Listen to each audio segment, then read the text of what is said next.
Hello बच्चों, let's see this question. The question says it is observed in a potentiometer experiment that no current passes through the galvanometer when the terminal of the cell are connected across a certain length of potentiometer wire. On the shunting of cell by 2 ohm resistance, the balancing length is reduced to half. The internal resistance of the cell is 4 option दिया हुआ है 4 ohm, 2 ohm, 9 ohm and 18 ohm. Key concept of the question is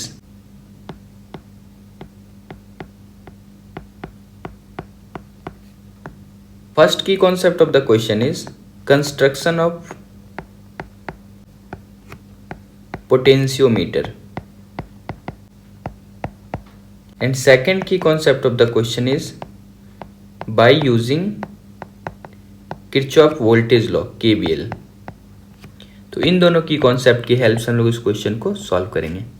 question में दिया गया है कि starting में ऐसा ऑब्जर्व किया गया पोटेंशियोमीटर एक्सपेरिमेंट में, जो गैल्वेनोमीटर कोई डिफ्लेक्शन शो नहीं कर रहा है कब, जब सेल को कनेक्ट किया गया है उसके क्रॉस और कुछ लेंथ आ रहा है पोटेंशियोमीटर वायर में। तो ये फर्स्ट वाला जो फिगर है इसे आप लोग फर्स्ट ले लो। इसमें क्या है कि एक सेल को ये वाला सेल को एक इंटरनल रेजिस्टेंस के साथ जब गैल्वेनोमीटर से कनेक्ट करके पोटेंशियोमीटर वायर पे लगाया गया, तो सपोज कुछ सर्टेन लेंथ पे उसका नल पॉइंट है, यानी गैल्वेनोमीटर जीरो डिफ्लेक्शन शो किया, तो इस लेंथ को हम लोग एल मान लेते हैं सपोज।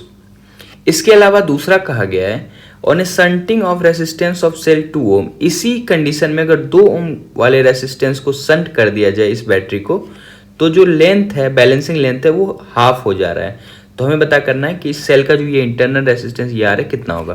तो दूसरे कंडीशन में आप देखो, मैं इसी में क्या किया हूँ, ये 2 ओम का एक रेसिस्टेंस इसके साथ शंट कर दिया हूँ, ये जो बैटरी था इसके साथ ये 2 ओम का रेसिस्टेंस शंट कर दिया हूँ। तो हमें यह क्या पता करना है, ये इंटरनल रेसिस्टेंस आर का वैल्यू क्या होगा। ईएमएफ हमें दिया हुआ नहीं है तो ये भी हमें फाइंड करना है, इसके अलावा हमें आर भी फाइंड करना है। अब पोटेंशियोमीटर का कंस्ट्रक्शन कुछ ऐसा होता है, ये जो वायर है ये पोटेंशियोमीटर वायर है, ये वाला, अगर मैं इसे नेम दे दूं ए और इसे बी, तो ये पोटेंशियोमीटर वायर है और ऊपर ये प्राइमरी सेल कनेक्ट होता है, ये सब बैटरी लगा होता है और एक ये रियोस्टेट या रेसिस्टेंस लगा होता है। हमें सिर्फ ये सोचना है कि ये जो वायर है इस पर कुछ पोटेंशियल ड्रॉप या पोटेंशियल ग्रेडियंट आप पढ़ते हो, मतलब पर यूनिट लेंथ पोटेंशियल कितना होगा। तो सपोज एल लेंथ पर इसका नल पॉइंट है, नल पॉइंट का मतलब है कि गैल्वेनोमीटर से कोई करंट पास नहीं हो रहा होगा। इसका मतलब है ये ए पॉइंट, और अगर मैं इसे सी पॉइंट बोलूं तो ए और सी का पोटेंशियल ड्रॉप वही होगा जितना यहां से लेकर यहां तक के पोटेंशियल ड्रॉप होगा। और आप समझो कि इसमें कोई करंट पास नहीं हो रहा है, इसका मतलब है ए, ये पॉइंट ए और पॉइंट सी के बीच का जो पोटेंशियल ड्रॉप होगा वो इस सेल के बराबर ही होगा। तो सपोज इसका जो वोल्टेज मैं मान लेता हूं V, कि ये जो L लेंथ का जो वायर जहां पे नल पॉइंट आ रहा है वहां तक का वोल्टेज V है, मतलब पोटेंशियल ड्रॉप A से लेकर C तक के बीच का जो पोटेंशियल ड्रॉप है वो सपोज B है। इसका मतलब है कि अगर आप यहां से EMF का वैल्यू निकालोगे, E का वैल्यू, तो ये किसके बराबर हो जाएगा, V के बराबर हो जाएगा। ऐसा इसीलिए क्योंकि इस पॉइंट से लेकर इस पॉइंट तक कोई करंट नहीं फ्लो हो रहा है। तो पोटेंशियल ड्रॉप यहाँ से अगर मैं इसे ये भी ए पॉइंट है एक्चुअली, और इसे मैं कोई एक्स पॉइंट दे रहा हूँ, तो ए और एक्स के बीच का वही पोटेंशियल ड्रॉप होगा जो ए और सी के बीच होगा, तभी तो एक गैल्वेनोमीटर से करंट पास नहीं होगा। तो इसका मतलब है कि E इक्वल टू वी आ गया। तो एक तो हमें पता चल गया।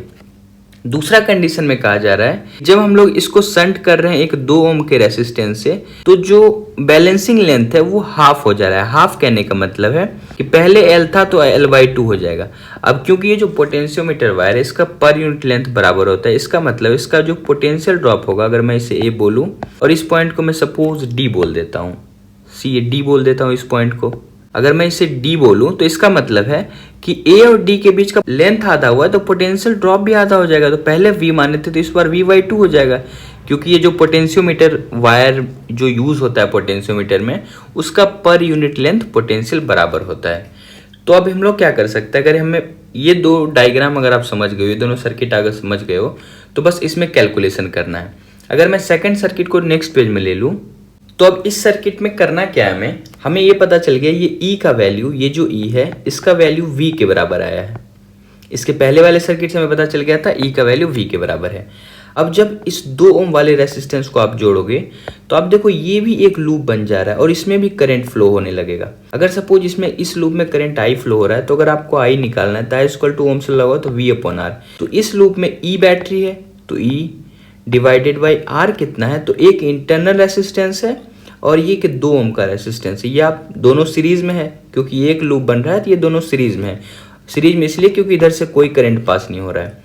तो यहाँ पे भी आप R+2 हो जाएगा तो I equal to E divided by R+2।